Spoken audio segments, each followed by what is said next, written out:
All right, so the first case we have here, case study number 7, we're going to be talking about a patient who presented with visual dysfunction. So let's go ahead and get started. All right, so medical disclaimer, the cases that are presented here are fictitious. They're not real cases. They're referenced and created by Ninja Nerd, right? They are for educational purposes only. They are not meant to diagnose or treat any medical conditions, okay? All right, here we go. So here we have a 30-year-old female with no significant past medical history presents to the Ninja Neurology Clinic as a consult from her primary care physician and her optometrist for some decreased visual acuity. She states that the vision problems began about a month ago, and she has been having, and it's been getting kind of progressively worse. She states that she can't read or see things as clearly as she could before, and says that she's also having difficulty different colors. She states that the vision problem is mainly in her left eye, and she denies any history of myopia, hyperopia, doesn't wear any contacts or glasses, and denies any recent medication use. Okay? All right. Vital signs are stable, so no abnormalities there. On just a general exam looking at the patient, she's obese. She is also appearing her stated age, and she is in no apparent respiratory or cardiac distress. We do a pretty thorough neuro exam on her, right? So her mental status, she is awake, she's alert, she's oriented to person, to place, to time for why she's there. She also has pretty good attention and focus to the examiner, and her language, her ability to repeat, to name, and the fluency of her speech is all intact. Cranial nerves, we're testing these very thoroughly. When we do it, here's what we see. So we're testing cranial nerve 2. We defer cranial nerve 1. We talk about cranial nerve 2. When we test her visual acuity via the Snellen chart, her right eye is 20/40 and her left eye is 2100. Okay, so her visual fields are also decreased in her left eye. So when you have her kind of tell me, do you see my finger wiggling? Tell me when it gets into your visual field, or can you tell me how many fingers I'm pointing up within her visual fields on that left side? They're pretty diminished. All right, her pupils are equal, but whenever you shine the light, you do a swinging light test, you notice that there's a relative APD in the left eye. So very interesting, okay? So language intact, mental status is good, but she's got a relative APD in the left eye. Definitely some decreased visual acuity on the left eye as well. Okay? When we test her extraocular movements to see if she can have good tracking, if it's smooth, if there's any nystagmus, what we notice is there is a kind of a real loss of adduction during tracking. So whenever we have her follow our finger to the right eye will abduct, but the left eye will not adduct. When we have her move her eyes to the left, okay, in this case, her left eye will abduct, but her right eye will not adduct. On top of that, we also notice, pardon me, whenever we have her move her eyes to the right, whenever she does that, she abducts, but there's also a nystagmus in the right eye. When we have her look left, she looks completely to the left with the left eye, but she has some nystagmus there, again, with that left eye. Okay, when we have her follow our finger inwards, she's able to converge normally. And then also she has just a exotropia, so her eyes are kind of like looking outward a little bit, all right, at rest. Afferent pupillary defect. A lot of people are saying internuclear ophthalmoplegia. Good. All right, you guys are really on the right track here. Definitely looks like some internuclear ophthalmoplegia. Whoopsie, sorry about that. All right. So far, that's what we got. Now, we go on and look at all the other cranial nerves. All the other cranial nerves were normal. Okay, so 5, 7, 8, 9, 10, as well as 11 and 12 were all normal. When we do her motor exam, her upper extremities, her abduction, her adduction, her flexion, her extension, everything there in the upper extremities is 5 out of 5 and brisk. Nice, strong movements. On her lower extremities, both extension and flexion at the knee and at the hip, it's kind of weak. It's like a 3 out of 5. All right, so very interesting there. Sensory-wise, when we test her sensations, she's intact to pain and to temperature and to crude touch and stuff. She's intact into pain and temperature, but she has this decreased sensation to vibration And she's got decreased sensation to kind of light touch on the bilateral lower extremities, but it's intact on the bilateral uppers. Okay? You also are testing her tone, and when you test her tone, you notice some increased tone on those bilateral lower extremities. You test her patellar reflexes. They're 3+, they're nice and brisk, but there is no clonus there. And when you test her coordination finger to nose, she has an intention tremor as she approaches your finger, okay? When you listen to her heart, you do the rest of your exam. You do a quick cardiac and pulmonary exam. You notice that there's regular rate and rhythm, normal S1, S2, no murmurs, rubs, gallops, and she's clear to auscultation bilaterally, okay? So, just really quickly, I want you guys to start thinking about your differential diagnosis, okay? So, and again, someone asked, is she diabetic? Again, if we went back here, she has no significant past medical history, okay? So really, there's nothing in her medical history other than just she's a little bit obese, and she's having this visual dysfunction in the sense of decreasing visual acuity, some color difficulties. She also has potentially, some of you guys hit this, some internuclear ophthalmoplegia. She's got some weakness on her lower extremities. She's got some decreased vibration sensations. And she's got an intention tremor. Okay? So here's what I want you guys to start thinking about. Okay, think about your differentials. Keep thinking about those differentials. Okay. All right, so she tells you something interesting, and so whenever you're getting ready to say, okay, let's start doing some thoughts on what this could be, she says, oh, by the way, I noticed something when I get a very hot bath or hot shower, I get really, really weak. I get really, really fatigued. My vision starts getting even worse than it usually is, and I even get kind of a little bit more weak in general in my lower extremities. But whenever I kind of calm down, I get outside or I'm moving around a little bit more, and I'm not in that heat of the hot bath or the hot shower, my symptoms kind of like go back to where I was before that hot shower. Okay? So someone says, what vibration do you mean? So you use this kind of like tool. It's one of those tools. It's a vibration tool. You smack it right there, right? And then you're usually placing it on particular areas. Usually on the lower extremity, you'd put it on like kind of like the big toe, maybe on like the phalanx of the big toe. And then you would compare that to maybe the ASIS, the anterior superior iliac spine, and just compare to see if there's any vibratory differences between distal and proximal. Okay, but you're trying to look to see if they're able to detect that actual vibration, which is carried by the dorsal column sensation. So what do you guys call this abnormality whenever they have this worsening of their symptoms due to high temperatures?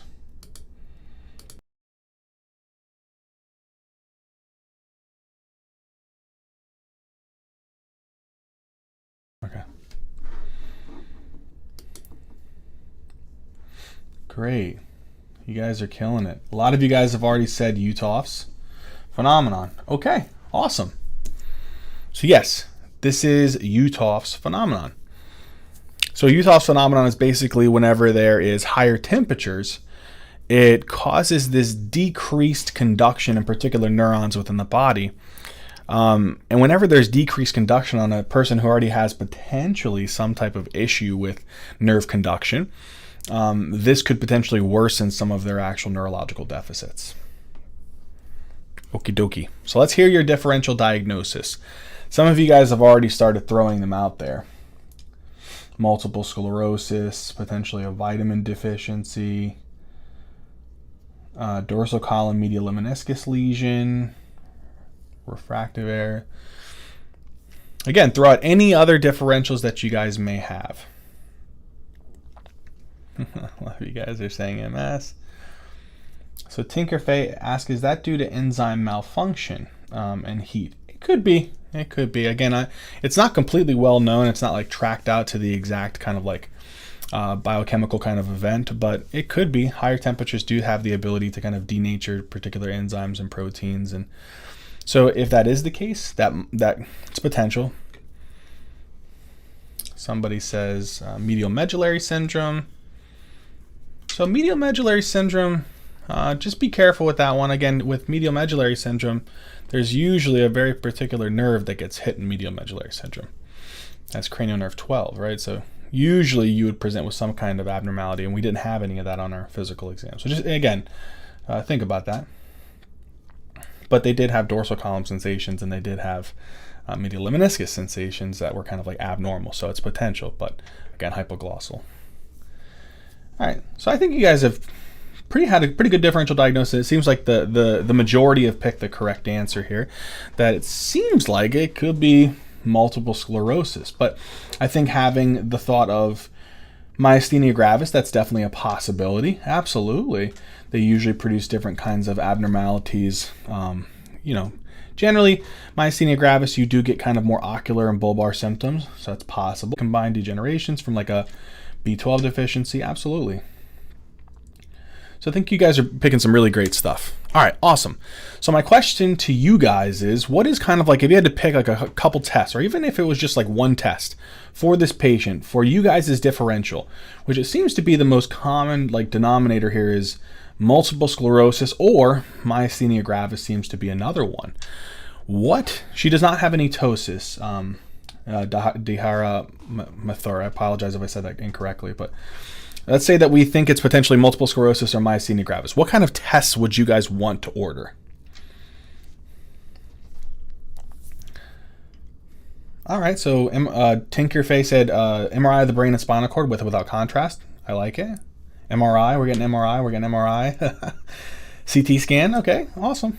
MRI, CT scan. So it seems like you guys want images, which I think is a good thing. Now, if just to kind of play devil's advocate a little bit, if you suspected that this was myasthenia gravis, what kind of test would you order?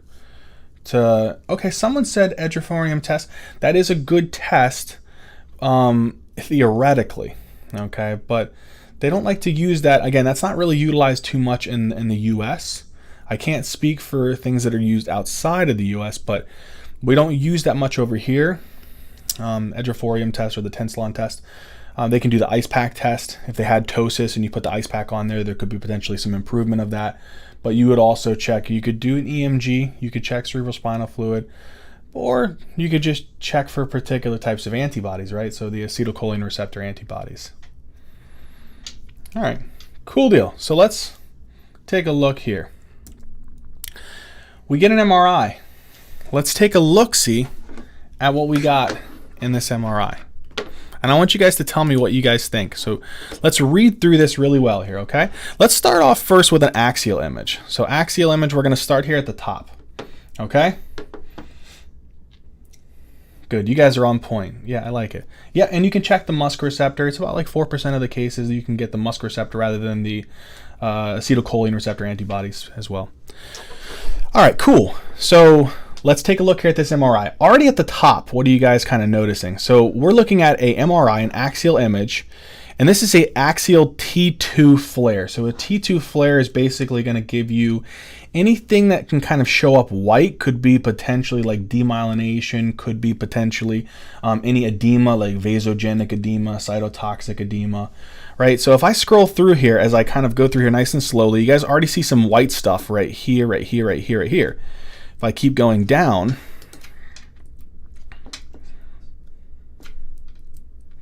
ready, here we go. We're already seeing some white stuff near the ventricles.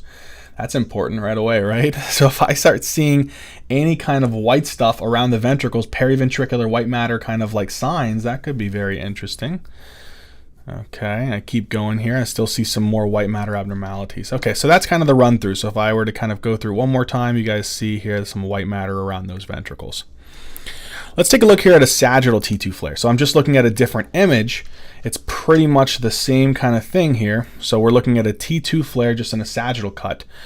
And so as we kind of go through here, what are we kind of noticing? Again, we're seeing some white stuff around those ventricles. Very, very interesting stuff there. Ooh, look at all that white stuff there. Even a little bit towards that occipital lobe area. Okay. Yes, so some of you guys are already saying some demyelination, multiple demyelinating foci, demyelinating lesions, the striatum is affected. Yeah, so great. So already that. Now let's take a look here at something else. So a T1 is another image. This one is basically your anatomical image. Whatever is gray matter should be gray on the outside towards the cortex, and whatever is white matter should be appearing white or lighter than this darker gray matter. So this is your anatomic image, your T1. Usually any lesion that you would see will show up hypointense, so dark, or potentially it could show up isointense, almost the same color. So if we kind of scroll through here, you already kind of noticed a little bit of a hypointensity there. I mean, hypointensity, apologize. A little bit of hypointensity here, a little bit of hypointensity there. And they should correlate with all of that white matter, white color kind of hyperintensities on the T2 flare. Okay. And then here's the other thing. So we are kind of seeing some of these, but we also want to understand, why was this person having some abnormalities in their motor system and in their dorsal column. So if I click here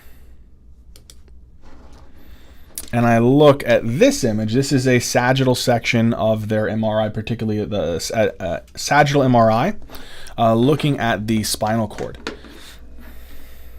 And if you guys take a look-see here, as I scroll through, you can kind of see that there's some white matter hyperintensities, right? So you can see some hyperintensities within the spinal cord. So again, we're looking at a sagittal T2 flare. Anything that's going to show up on this would kind of appear as white if it's a demyelinating lesion or some type of edema. Okay? All right. So you guys did very, very good. Some of you guys already picked up a lot of demyelinating lesions. So far we have a lot of demyelinating lesions within the spinal cord. We had some around the paraventricular white matter. We had some in different areas of the juxtacortical lesions. So this is definitely potentially leaning towards MS, right? The symptoms fit, their MRI fits.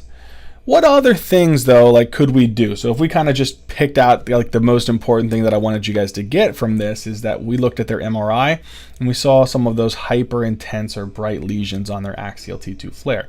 That definitely is suggestive of potentially a demyelination considering their symptoms, right? Absolutely. What other tests could I order though to kind of aid in my diagnosis? There's a particular test where you can have them look at these different types of checkered patterns and measure the conduction of a particular nerve. And it could be helpful in a kind of assisting in the diagnosis. Do you guys know what that particular test is called? And then on top of that, just to get some more answers from you guys, what is a particular thing that if I did a lumbar puncture, I could be potentially seeing a lot of these types of proteins that when I put them on the electrophoresis, they really separate out into these particular bands. So tell me two things. So someone said a nerve conduction test, but which one? What visual evoked potentials? Great, Saeed.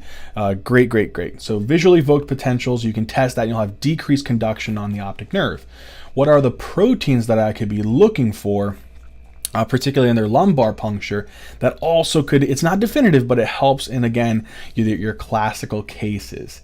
So in the LP, there's a very particular type of protein that I want you guys to be thinking about, a particular way that they present this on your exams. Anybody know? Oligoclonal banding. Awesome, Kate. Okay, sweet. You guys are so darn smart. It's ridiculous. All right, so this is not a definitive thing. That there is other conditions that can kind of present multiple sclerosis. Neuromyelitis optica comes to mind. And so sometimes you have to check some particular antibodies. We're not going to go into detail into that, but again, that's something that to be thinking about in your differential, especially with this person's symptoms. So there is particular antibodies that you could throw out there to just make sure that you rule out neuromyelitis optica. Okay, but let's say I think this is pretty suggestive. I think this is your classic case, your classic vignette that presents as multiple sclerosis. So with multiple sclerosis, I want you guys to think about what is your first line treatment. Okay, so out of these options, which one would you guys pick as the first line option? You're saying, okay, I think that this person has MS. I'm going to start treating them for this acute exacerbation, which is they're having some weakness, they are having potentially some visual difficulties, I'm noticing some sensory abnormalities, some internuclear ophthalmoplegia. What could be a potential treatment for this person? So some people are picking B, some are saying D, some are saying C. Kind of a mixture. C is becoming the prevalent one.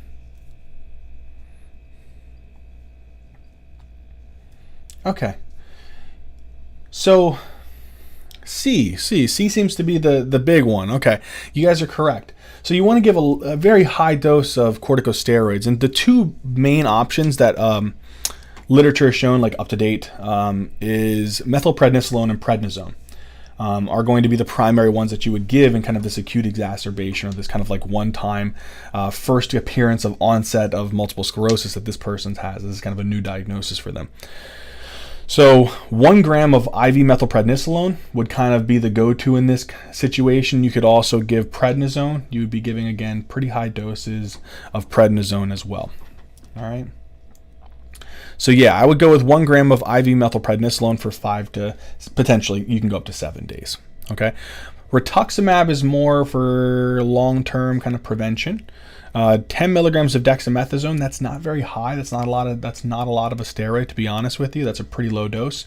Comparing methylprednisolone to dexamethasone, if you looked at their equivalencies, it's like 4 milligrams of methylprednisolone is like equivalent to 0.7 milligrams of dexamethasone. So the equivalency there, that's a big difference. And plasmapheresis is something that you probably wouldn't go to over corticosteroids first. All right, you guys are so darn smart. Okay. Or if C is contraindicated for some reason. Yes. Good. So steroids don't work. What's next? So either the steroids don't work, or like Kate said, you have a contraindication to steroids. What is the next option? Should you continue to steroids? Should you give glatiramer acetate? Should you give IVIG, or should you give plasmapheresis? Harsh Mittal said plasmapheresis.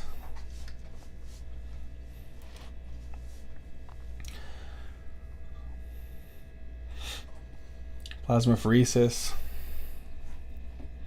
Yeah. All right. So A and C. Harsh Mittal said okay. D. Someone said D. Glatiramer acetate.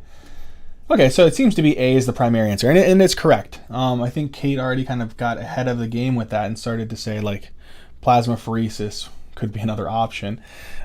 If there's pretty much 2 reasons according to the literature and up to date. Plasmapheresis would be kind of your go-to if the person has a contraindication to high-dose steroids, or if they failed the corticosteroids. Okay, pardon me. So plasmapheresis is also a pretty intense kind of thing. You have to usually, basically, sometimes in these kind of cases, you may have to access kind of a central vein, and then when you access some kind of central vein, generally, you're going to be pulling off plasma and cleaning that plasma, removing any of the abnormal antibodies from the circulation, and sending it through the system where it gives clean kind of donor plasma or normal saline with albumin and different types of solutes, and then sending it back to the patient. And there's a lot of complications, there's potential complications that can arise from plasmapheresis. Okay, and there's a lot of things that you just have to be careful with. Okay, so plasmapheresis should be the go-to. Okay, patient refuses the plasmapheresis when she gets informed consent about the potential complications that she can develop from getting plasmapheresis. She says, "I just don't want to do it. I don't feel comfortable with plasmapheresis." What would you provide as an alternative for plasmapheresis out of these options? Would you give her rituximab? Would you give her interferon beta? Would you give her IVIG? Or would you give her ACTH injections? Again, take into consideration that we're pretty much treating the exacerbation. This is kind of her first time that she's presented with this acute and a flare-up of her MS. And so we're treating the acute scenario at this point in time. So IVIG, rituximab,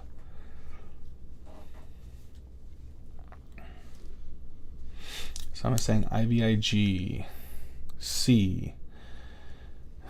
Okay. All right, so very interesting.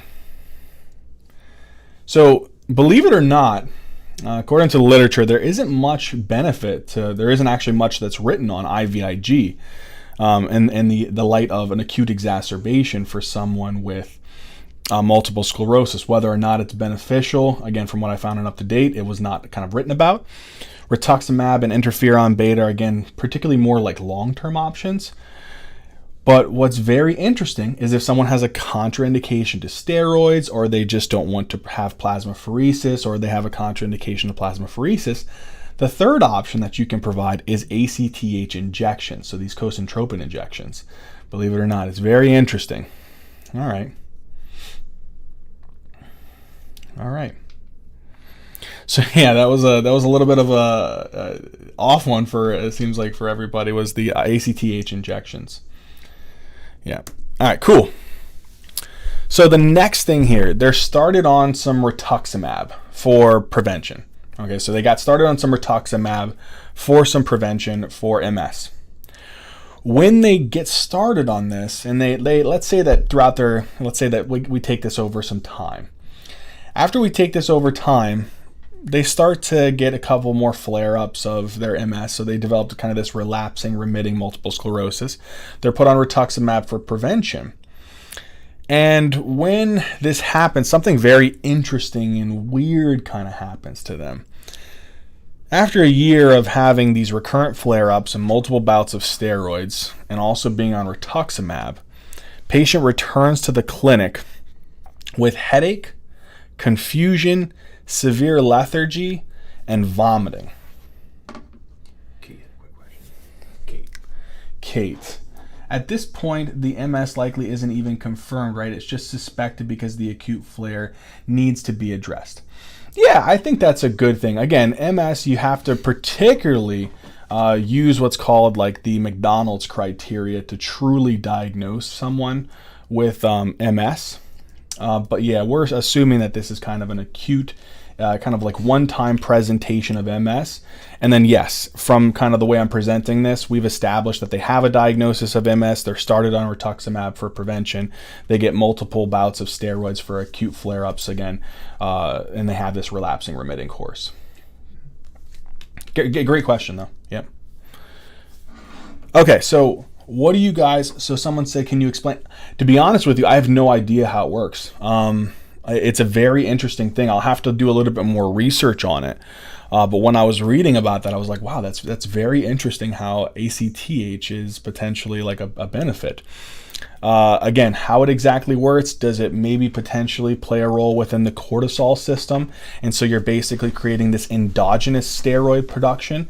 That's my only kind of like theoretical thought, is that if you're giving someone ACTH, you're potentially stimulating the adrenal cortex, making more corticosteroids. If you're making more corticosteroids, you're basically increasing your body's production of steroids, kind of like you're trying to mimic an exogenous steroid administration. Okay, but that's my theoretical thought on that.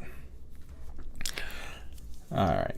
So again, after being on rituximab, they have these like multiple bouts. They get steroids. They're on this immunosuppressant of rituximab. They start getting kind of headaches, confusion, severe lethargy, and vomiting. Very weird, right? This is very weird. You order a CT just because you're like, man, I don't get this. Why are they all of a sudden having these headaches? Why are they super lethargic? Why are they vomiting? Why are they really kind of like just confused? And when you do that, you get this. So let's take a look. Let's take a look at the rest of their imaging. So if we look at this guy, right, we start at the top, or we could start it from the bottom. Now we're here. All right, so we'll go here and we'll take a look. See here. Oh geez, what the heck is going on here? All right, so as we scroll through here, you're already seeing some kind of like temporal horns. Usually you shouldn't see those that much. They're really plump here. You're already seeing kind of these ballooning of these anterior horns. You're seeing a real big ballooning of that third ventricle. You're seeing here your septum pellucidum, real big ballooning here of those anterior horns of the lateral ventricle. You're starting to see these kind of occipital horns starting to become very, very prominent and bulged out. Holy wamba. Look at this. Look at this kind of view. Holy crap. Big, big old ventricles. Some big mother truckers. Right? Man.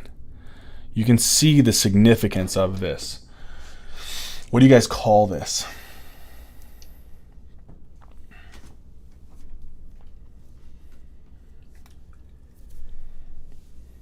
The Drake reference. It's huge. Yeah, it is. It's huge. Yeah, so a couple people said. So pneumocephalus, not so much. So pneumocephalus, you would have air that would be present. Like, for example, if I took a look at this image here, if someone for some reason developed some trauma or they had neurosurgical procedures or something that exposed air, they would have these pockets of air that would usually show up kind of generally away from the ventricles near kind of like the bone tissue. So generally pneumocephalus would not present like this. This is, again, all that black stuff. I apologize if I didn't explain this. This is all pretty much your fluid. Okay, so that's all your CSF. Anything that's dark in this case is going to present kind of like a fluid. Alrighty. So hydrocephalus. Yeah, so very weird, right? You're probably like, I don't understand, like, what in the balls is going on here. This is called hydrocephalus. So why? Why is this person having hydrocephalus? I have no idea, right? Well, let's think for a second. Is this a communicating hydrocephalus or is this an obstructive hydrocephalus? And great, Mugo, I love how you're thinking about kind of that cause of potentially their vomiting. Great. The increased ICP, especially near that fourth ventricle, is going to compress on the area postrema, chemotrigger zone, trigger some vomiting. Their declining mental status could be from compression on the thalamus. It could be compression onto the reticular activating system. So good thoughts there.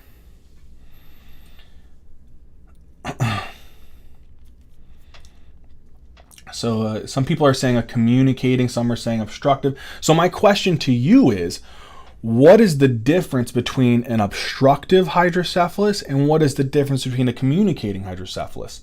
I know that's obvious, right? So obstructive hydrocephalus, is there something within the ventricles that is obstructing the flow of CSF? It can't pass, and so the fluid kind of backs up proximal to wherever that obstruction is. Okay? Now, if you have a communicating hydrocephalus, there's something that's kind of getting stuck within those arachnoid villi or arachnoid granulations that they're not being able to pull cerebrospinal fluid out of the subarachnoid space and into like your cerebral veins, right? If that's the case, then there has to be, if it's a communicating hydrocephalus, which it is a communicating hydrocephalus, and I want you guys to think really, really hard. What a communicating hydrocephalus could be. They had a subarachnoid hemorrhage. Did you guys see any blood in there from a subarachnoid hemorrhage? No, I didn't really. Or it could be meningitis. So something's inflaming the meninges, and they're so inflamed that those arachnoid granulations just can't suck the cerebrospinal fluid out of the subarachnoid space and into those venous sinuses. It seems like meningitis is an option here, right? Potentially? Meningitis is definitely thinking about this. But why would these individuals develop meningitis? Really weird, right? So if it was communicating, it could be potentially like a meningitis, an intraventricular hemorrhage, a subarachnoid hemorrhage, something of that, like that. You know, it could be something weird. Or normal pressure hydrocephalus. This person generally doesn't have any bleed. We didn't see any of that, so we can rule out subarachnoid. We can rule out IVH. We didn't see any blood in the ventricles. They're not super old. They're not demented. And generally, they don't have any kind of significant abnormal movements in the sense of like a normal pressure hydrocephalus kind of patient. They're 30 years old. So I'm suspecting that this is meningitis. What test should I order for meningitis? If you had to pick one test only in this kind of list here, which one would you pick? Would you do a lumbar puncture? Would you do an MRI? Would you do a CBC? Or would you be like, I have no idea, I'm just going to go ahead and pass this off to infectious disease?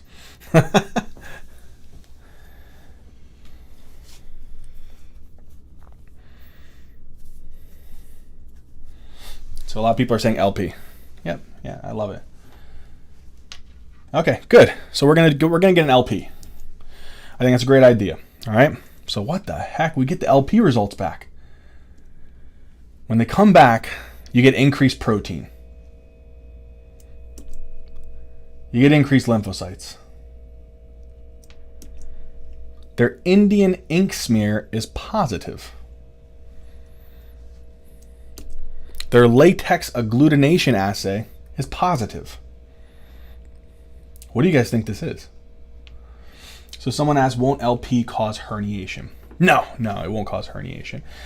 Generally, if there's a mass effect inside the brain, like for example, if they had like an epidural hematoma, subdural hematoma, they had like a subarachnoid hemorrhage, that was like they had some kind of mass occupying lesion inside the brain and you potentially drain CSF, yes, they could herniate. But no, if they have just a hydrocephalus, that it's a communicating type of problem, they need to actually have some kind of therapeutic removal of that CSF, and a lumbar puncture shouldn't generally cause any herniation. There's no mass occupying lesion inside the brain. You guys are so good. I love it. So you guys hit it. So I'm glad that you guys picked it up on the Indian ink smear and the latex agglutination assay. So great. So this is a cryptococcal meningitis. So cryptococcal meningitis is actually kind of a yeast kind of infection. And it's relatively common in individuals who are immunosuppressed.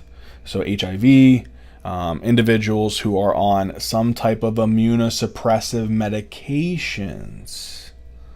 What was the immunosuppressive medications that we had this patient on?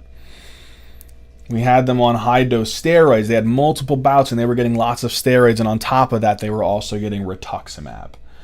Now, in light of all of this, again, how common is it? It's not, but again, this is an engineered case. We're going to make it pretty intense, right? So yes, it's going to be high-dose steroids and rituximab that were probably the likely cause of this person developing cryptococcal meningitis.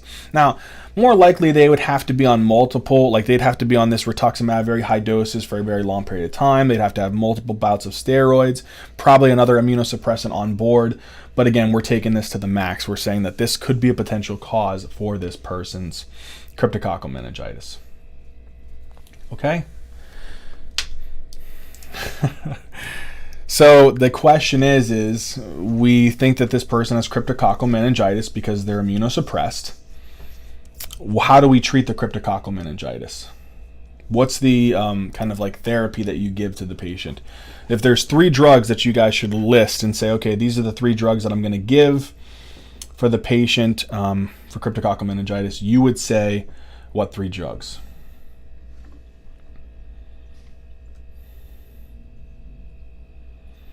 Okay, so amphotericin, good.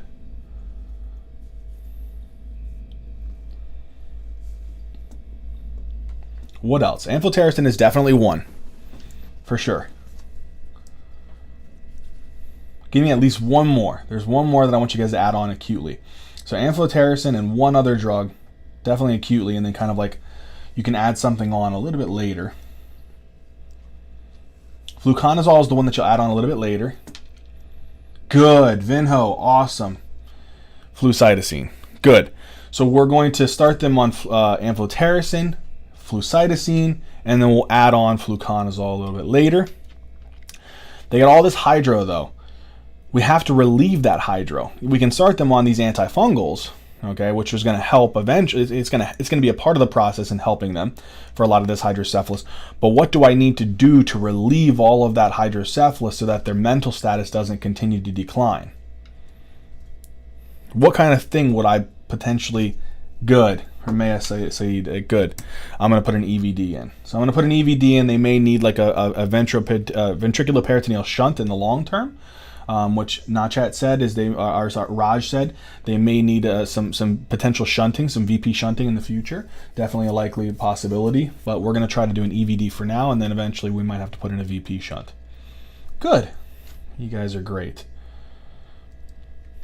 Okay. So we already killed the yeast with amphotericin, flucytosine, and fluconazole. So a lot of you guys are saying mannitol.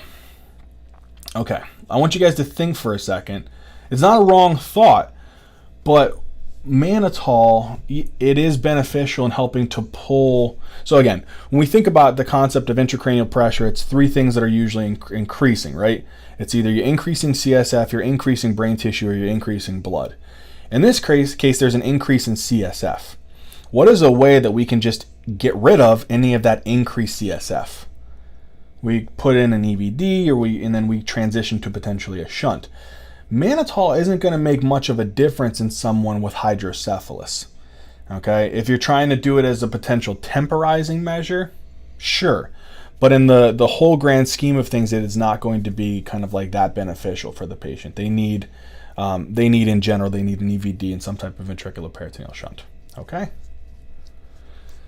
Alrighty.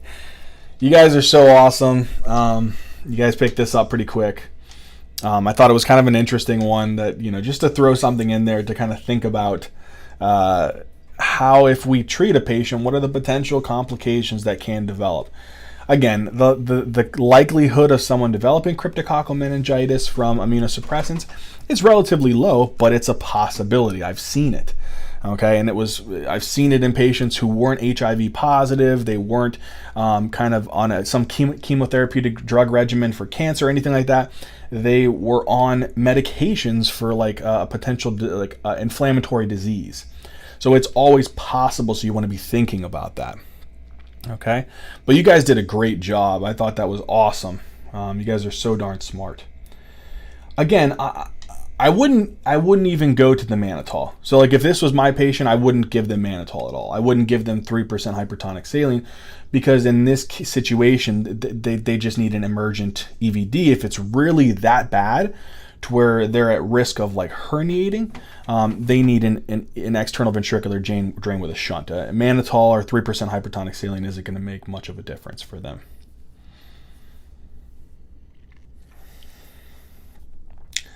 So VP shunt in an immunosuppressed patient wouldn't create issues. Again, what other options do you have for this patient, I guess, is the question. I mean, it shouldn't generally. I mean, you're going to be having them on particular medications to help with the infection.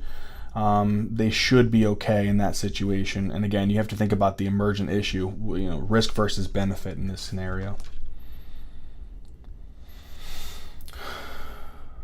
So someone asked a great question. What should I look for in a vignette if I'm looking for someone with MS? I think the biggest things to be thinking about here is if you see someone on a clinical vignette, someone with optic neuritis, right? Bilateral internuclear ophthalmoplegia. If they have any types of upper motor neuron types of lesions, so weakness particularly, but they present more as the spastic type. That's going to be way more common. If they have dorsal column abnormalities, so if they have loss of or decreased proprioception, vibration, light discriminative touch, so on and so forth. Those are kind of the big things that I would say kind of in the actual physical exam. History-wise or epidemiologically, so on and so forth, you want to think about this being a 20 to 30-year-old female, right? That's kind of that common age range. And also you want to see someone who has these kind of potentially, since relapsing remitting multiple sclerosis is the most common type, you will see someone have these kinds of symptoms that we just talked about. They may have a little bit of time period where they don't have any worsening weakness, worsening visual difficulty. They may actually kind of improve for a little bit, and then they develop another flare-up. Okay?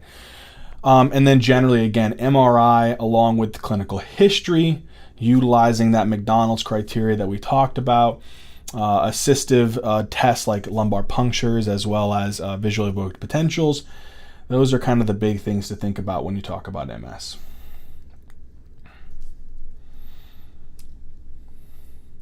Lermite sign is, again, it's something that it's good for the exam, but Lermite sign is usually an indication of some type of compressive cervical type of myelopathy of some kind. There's usually compression of the dorsal column of the spinal cord.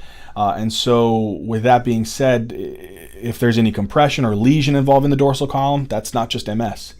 There's a lot of conditions that can actually cause dorsal column lesions or compression of the spinal cord. If they have cervical disc herniation, if they have some type of cervical spondylitis, if they have any kind of syphilis, potentially B12 deficiency. So there's a lot of things that could potentially present with that. So I wouldn't jump to saying Lermite sign is definitely definitive. It's a very low kind of sensitivity and specificity, really. So Dawson's fingers are basically, if you remember on this kind of image here really quickly here, it's kind of representing this right here. I can get it. So these technically they're periventricular white matter finger-like lesions, basically, around that ventricle. Okay. Alrighty. All right, Ninja Nerds. Well, I appreciate you guys coming in, being so on it, awesome and so smart, and just being very interactive. I really enjoy this. I think it helps sharpen both of us. All of us together, help us to make us better clinicians and better practitioners and just better students of the medical sciences. And so I just thank you guys for coming in and talking and hanging out and enjoying this case. Next week's case will be awesome. We hopefully have some plans in the mix for, we'll see, maybe we're going to have one of the Ninja Nerds in the hot seat, and they're actually going to be the ones having to figure out the issue. Oh man, the hire, thank you so much. That was very, very kind of you. It's so sweet. Thank you so much for your donation. Okay, but yeah, hopefully next week we'll be able to have one of the Ninja Nerds actually in the hot seat, and they're going to be the ones having to figure out the diagnosis. So, all right, Ninja Nerds, love you, thank you, and as always,